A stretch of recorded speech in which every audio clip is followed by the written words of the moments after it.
بسم الله الرحمن الرحيم.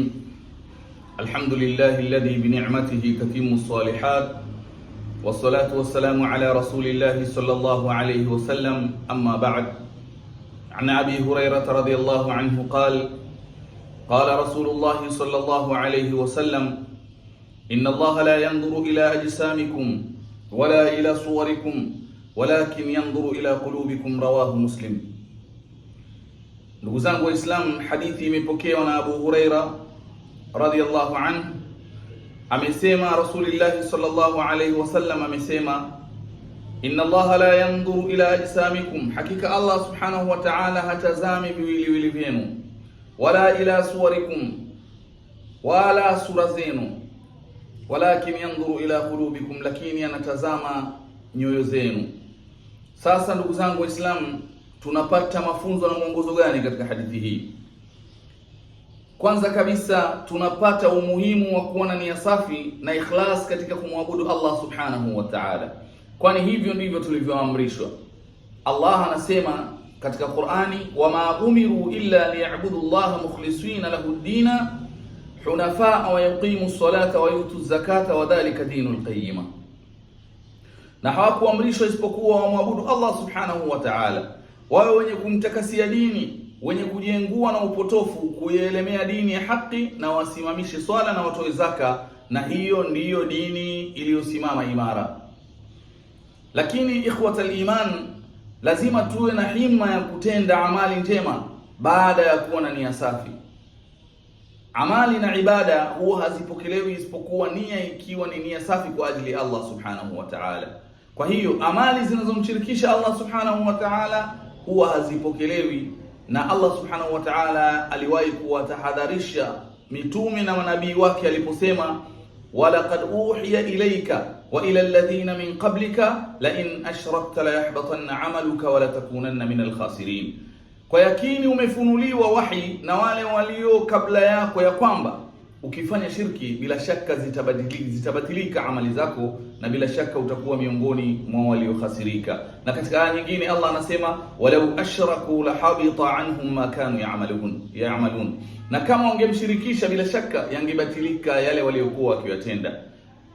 Na amali zenye kumshirikisha Allah subhanahu wa ta'ala, ndugu zangu, huwa hazina thamani mbele ya Allah subhanahu wa ta'ala.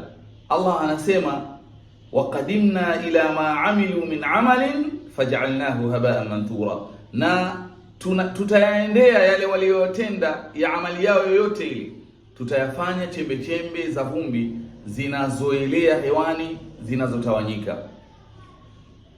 Ndugu zangu, binadamu hawezi kuficha kitu kwa Allah subhanahu wa ta'ala. Allah anatambua yaliyomo moyoni mwa waja wake wote, hata kama ni khiana ndogo vipi, basi yeye anaitambua, kwa sababu Allah anasema ndani ya Qur'ani, ya'lamu kha'inatal a'yun wa ma tukhfi sudur. Allah anajua khiana za macho na yale yaliyofichika vifuani. Na pia anasema, qul in tukhfu ma fi sudurikum au tubduhu ya'lamu Allah, sema mkificha yaliyomo katika vifua vyenu au mkiyafichua, basi Allah subhanahu wa ta'ala anayajua, na siri zote zitadhihirika siku ya Kiyama. Allah anasema, yawma tubla sarair, siku ambazo siri zitakapopekuliwa, siri zitakapowekwa wazi. Na wakati huo katika sura nyingine Allah anasema ndio siku ambayo wahusila ma fi sudur, na yatakapodhihirishwa wazi yale yaliyomo vifuani.